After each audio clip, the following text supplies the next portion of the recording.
तो आज हम लोग प्लांट पढ़ने वाले हैं कंटकारी। कंटकारी को आचार्य प्रियव्रत शर्मा ने काशहर वर्ग में रखना, कहीं ना कहीं खांसी को बढ़ता होगा। आचार्य चरक ने इसे काशहर महाकषाय में रखा है, अंगमर्द प्रशमन में रखा गया भाव प्रकार, ठीक है।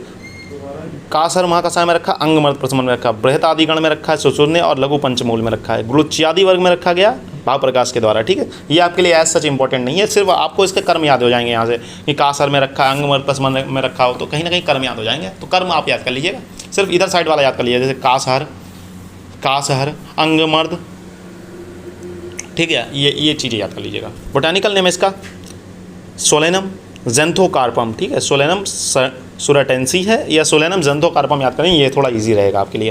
फैमिली इसकी सोलनेसी यही फैमिली है। इसके पर्याय हैं दुष्पर्शा, क्षुद्रा, व्याधि, व्याध्री और निदिक्का। देखो पर्याय तो बहुत सारे हैं, जो इंपॉर्टेंट हैं, मतलब जो paper of point of view से इंपॉर्टेंट है आप लोगों के लिए, वो मैंने लिखे हैं, ठीक है। वैसे तो इसके बहुत सारे, आप अगर कोई किताब देखेंगे तो बहुत सारे पर्याय मिल जाएंगे आपको, लेकिन जो आपके पेपर पॉइंट ऑफ व्यू से इंपॉर्टेंट है वो मैंने लिखे हैं। हिंदी में इसे कहते हैं छोटी कटेरी या भटकटैया, भटकटैया कहते हैं, या भटकटैया सुने होगे आप अगर गाँव में रहते होगे। इंग्लिश नेम है येलो बेरीड नाइट शेड कहा जाता है, ठीक है। उत्पत्ति स्थान समस्त भारत में पाया जाता है, विशेषता रेतीली भूमि पर पाया जाता है, ठीक। राजस्थान वगैरह में जाओगे वहाँ ज़्यादा मिलेगा, ठीक है। कांटेदार 2-4 फीट का ऊंचा छुप होता है। देखो आपको मैंने छुप पे गोला मार रखा है, इसका मतलब है कहीं ना कहीं छुप इंपॉर्टेंट है इसमें। जातियाँ अगर केदेव, देखो जातियाँ इसकी कितनी बताएंगे, केदेव निघंटू ने किसने बताई, ये भूल जाओ।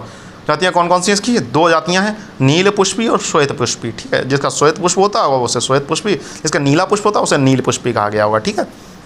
अब हम लोग पढ़ने वाले हैं इसके रासायनिक संगठन।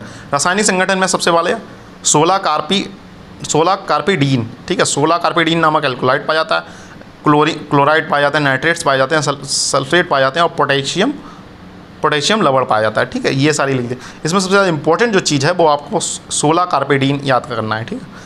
रसपंचक वेरी इंपॉर्टेंट, मोस्ट इंपॉर्टेंट कह सकते हो। रस इसका क्या है, कटु तिक्त है, लघु रूक्ष तीक्ष्ण है गुण, और वीर्य उष्ण है, विपाक कटु है, और दोष कर्म कौन सा है, वात कफ शामक। देखो वात से जो बीमारियां होती हैं उनको भी खत्म करेगा, कफ से जो बीमारियां होती हैं उनको भी खत्म करेगा। तो वात और कफ की बीमारी अगर आपको आती हैं तो आप आमाई प्रयोग अपने आप लिख सकते हैं।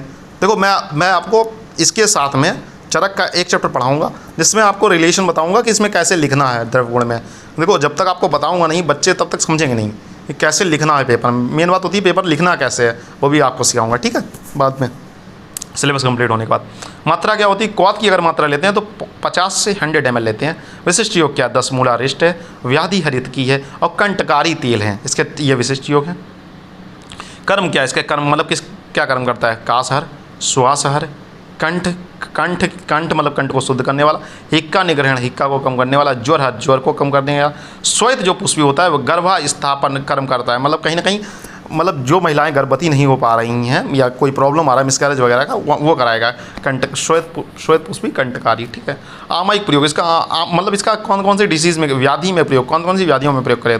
क्वाथ को पिपली, देखो अगर इसका क्वाथ है, क्वाथ को पिपली के क्वाथ के साथ मिलाकर काशहर के रूप में प्रयोग करने पर लाभ मिलता है। तो कहीं ना कहीं आप सीधा लिख दो कि ये आमायिक प्रयोग है, काश व्याधि में इसका प्रयोग किया जाता है, ठीक है। कंटकारी मूल चूर्ण 1 भाग, अमलकी चूर्ण 1 भाग, हींग आधा भाग प्लस मधु के साथ देने पर तमक श्वास में लाभ मिलता है। तो दूसरा क्या लिखेंगे आप, पहला है ये काशहर है, दूसरा श्वासहर है। तो कहीं ना कहीं ये काश व्याधियों में भी प्रयुक्त किया जाता है और श्वास व्याधियों में भी प्रयुक्त किया।